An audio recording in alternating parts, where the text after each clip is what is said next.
All right, y'all. It's your boy back again with another video. And in the interest of full disclosure, I did not watch this fucking game. Mo Bamba is probably my favorite player um, on the Magic uh, that was available. I'm extremely high on him. I'm not even sure if he played, but he's pretty much the best player in my eyes, right? Bi, Zion, and Zoe were all out this game. So I did not watch this game. And I'm pretty sure most of you are going to have some level of disagreement here because you'd be like, how are you going to talk about the Pelicans and you didn't watch the game, right? I'm not going to talk about the events in the game because that would be stupid. I didn't watch the game. But I want to talk about something, and this is not going to be a long video. The final score was 115-110. Noah had 31, 8 rebounds, and like 3 assists. Like 13 or 24 shooting. Now, I forgot who asked before the game, but they asked how many shots he was going to take. I said he was going to take 23. I was one off. Okay? Go ahead and critique me for that. Go look on my Twitter page, Black J Strokes. It's on there. You can go easily see where I replied and said he was going to take 23. So now what I want to talk about is his shot attempts. I don't even want to focus on Nickeil Alexander-Walker. And there were some other nice performances from the rest of the team, but I think Josh Hart had 14 and 17, and James Johnson, I believe, had 17 points. But what I want to talk about is in relativity to my theory on team construction. Now, for those of you who are new to my channel, don't know, I have this belief. And I think this is how I look at it, right? If you build a team, I think before you include any other all-stars, your team should be able to win at least half of their games. That means during the regular season, if you were to go without your best players for an entire season, your team should be around 41 and 41.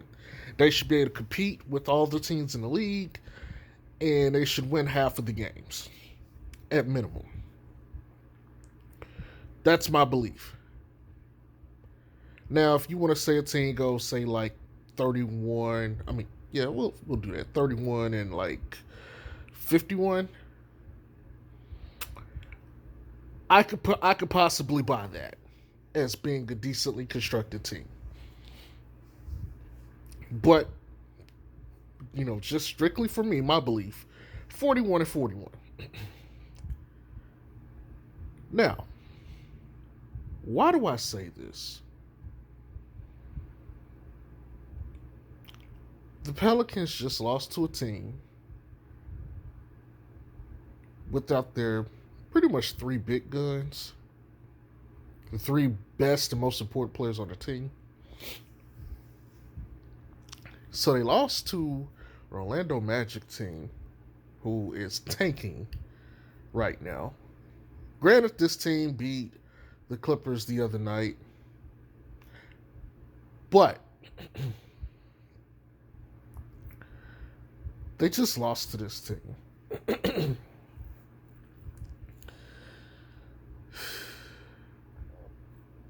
There was 2 vets who were starters, and they still lost to this team. Nickeil Alexander-Walker had 31 points, 8 rebounds, 3 assists. And they still lost to this team. This is a team who may not crack 20 wins this year. I don't think they got 20 wins right now. I could be wrong. but they probably won't crack 20 wins this year. And our support players and two of our starters lost to this team.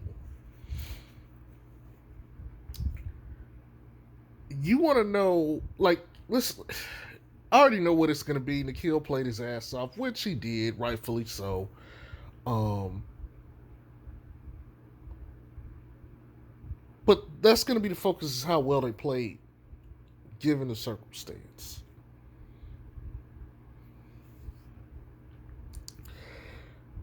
I have a problem with this. Because if you're telling me at base level this team is not better than an Orlando Magic team which is trying to tank, you wonder why we don't win games? Like, you're wondering why we don't win games. Look at this. The rest of their schedule, they have one of the toughest schedules remaining out of all the teams in the league. I think last I read they were like the 7th hardest schedule of every team remaining.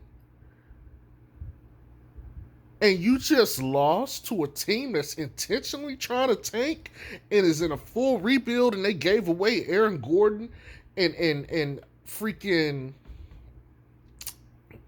Vucevic. And I get it, they got Wendell Carter Jr. back in this trade, and I believe Otto Porter, if I'm not mistaken, and Gary Harris. So they got some pieces on that team. So they're not like, they could be worse, okay? They could be worse. But this team wasn't good enough to beat the Orlando Magic without their 3 big guns. And they even had to go into overtime to lose.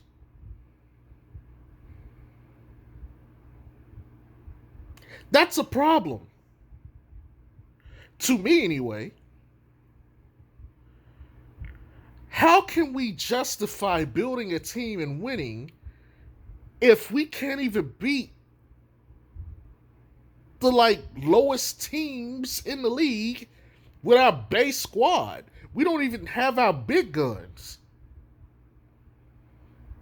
And we couldn't win this game. What are they supposed to carry? What is Zoe, B.I., and Zaya supposed to carry? Let me ask you guys something. What is this team that played tonight? What is their ceiling without B.I., Lonzo, and Zion? How many games does this team win? You might say tonight's an aberration. Our squad is definitely better than what they have. Let me ask you something. If I put Lonzo, Zion, and B.I. on the current Orlando Magic, are they a better team than the team we've had all season? I'm going to list some names on that team again. You got Wendell Carter Jr., Gary Harris, Otto Porter, and Mo Bamba.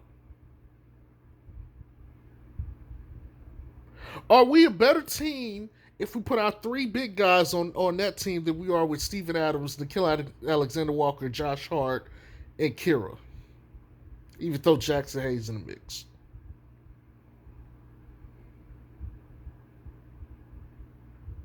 Yeah.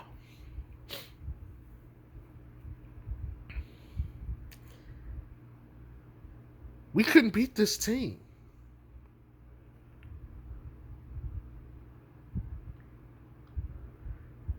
And this is what those 3 are supposed to carry?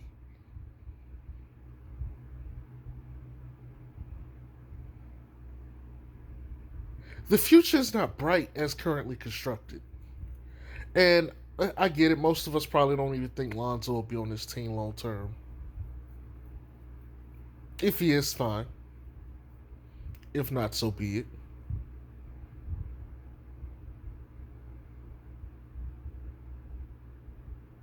But this is what they got to work with.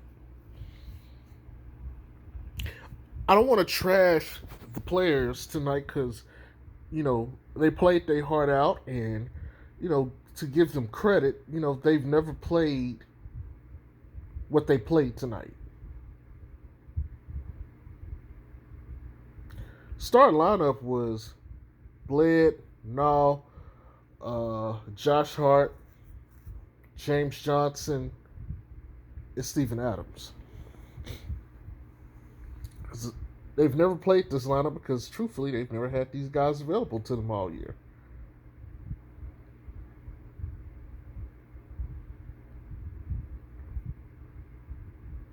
But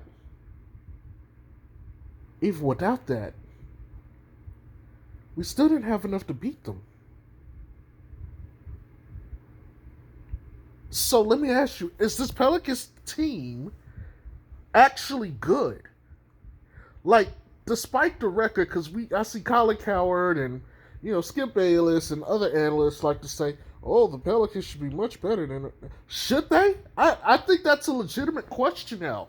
Should they be better than what we think they are? You are what your record says you are. I think that might actually be the case here. Because you cannot tell me at this point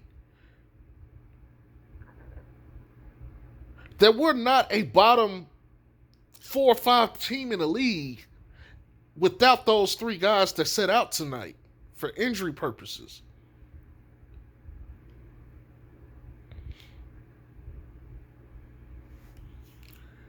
And Orlando is trying to tank. It'd be a different story if they weren't actually trying to tank. It'd be a different story if they were playing their hearts out and wanted to win at all costs. But they didn't. And they'll be much better next year when they have Markelle Fultz and Jonathan Isaac back. I just want to make sure I put that out there. Don't sleep on them next year. You heard it here first. They may even be a playoff team next year. And I know a lot of people could be like, huh? Yes. I am predicting that they may be a playoff team or at least in the playing game next year. I think that team is going to be a lot better than people think when they get Fultz and Jonathan Isaac back. And for those of you who don't know, I am extremely high on Jonathan Isaac. Love him. Love him. Wish we had him. But again, we just lost to this team who is trying to tank. Which means we just basically out-tank them. We're trying to win the game. How? How is that even possible? But we're expecting Lonzo, B.I., and Zion to carry these guys.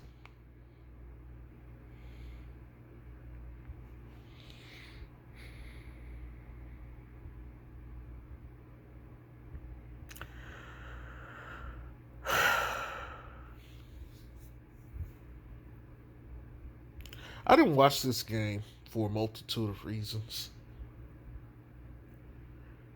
One, I didn't think it was going to be entertaining basketball, and I looked on the Twitter comments, and people seem to have not liked this game, thought it was a terrible game. Proves my point. But I didn't want to watch this game because I didn't want to get emotionally frustrated. And somehow, I still managed to get emotionally frustrated with this team. I've made all these videos this year. And by the way, thank you to all the subscribers. I appreciate you guys. Shout outs to you guys. But I made all these videos this year because I was really excited for the year. But it seems as the year is going on, I just find myself not caring. I'm frustrated. This team could be so much better than it is, and it's not. And stuff keeps on happening. And then I get this. The Minnesota loss, okay. This loss, to me, is more telling than anything else. Because it tells me that the ceiling of this team, without those 3, is tank. Let me give you one of my gold standard teams for my synopsis. The Pacers. Who's the star player on the Pacers? Domantas Sabonis? I mean, they got a lot of notable guys. Karis LeVert, Malcolm Brogdon, who to me is Diet Lonzo Ball. I love him. Love Malcolm Brogdon. Uh, you know, Miles Turner. So they got pieces. And they're always like a 45 to like 52 win team. They just need a superstar. Matter of fact, I'll put it like this. If Kawhi had went to the Pacers, they would be replicating what happened in Toronto that year when they won a title. I'm going to just be 100 frank and honest with you guys. Same thing if Kevin Durant had went there. If you get any one of those superstar level players like that, the God tier ones, hell, even James Harden, that is a championship level team. They just need a superstar. I know I said I wasn't going to take that long, but Jesus, I'm already 16 minutes in. Championship level team with if they get just one all-star.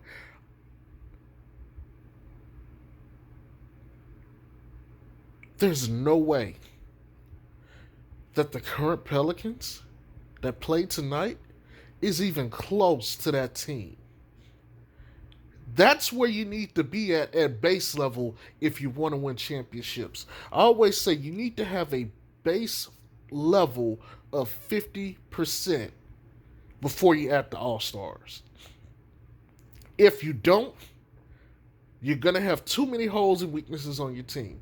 If you add the All-Stars after that, you got a good team. You're not going to put too much on your All-Stars throughout the regular season, which conserves them for the playoffs. If you lose your All-Stars, your team can survive without you. So there's no rush to get back. There's tangible benefits to this. And I know I've talked about this before on my channel. But there's tangible benefits to what I'm saying here. But the Pelicans don't have that. We should be scared. We should be definitely scared. We got Steven Adams on the hook for 2 more years. Bledsoe has another year. When Adams' contract is up, you got to pay Zion. You got to pay Zoe and Josh Hart or lose them this offseason. Nickeil Alexander-Walker is also up in 2 years. Same time as Zion. So is Jackson Hayes. And you're already still at tank level?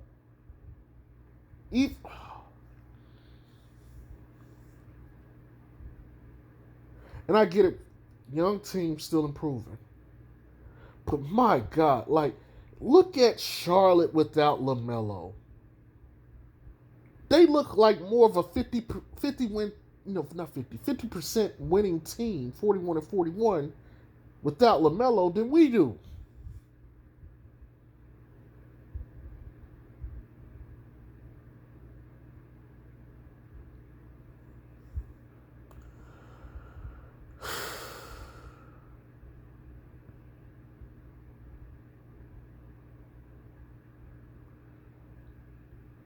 I don't know what else to say. I don't know if I can make this any more plain for you guys.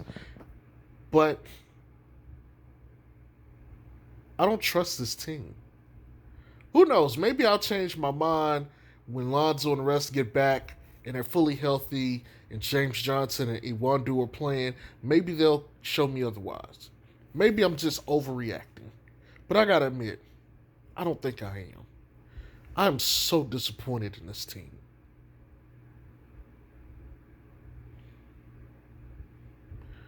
Post this motherfucking stat, y'all. I'm out.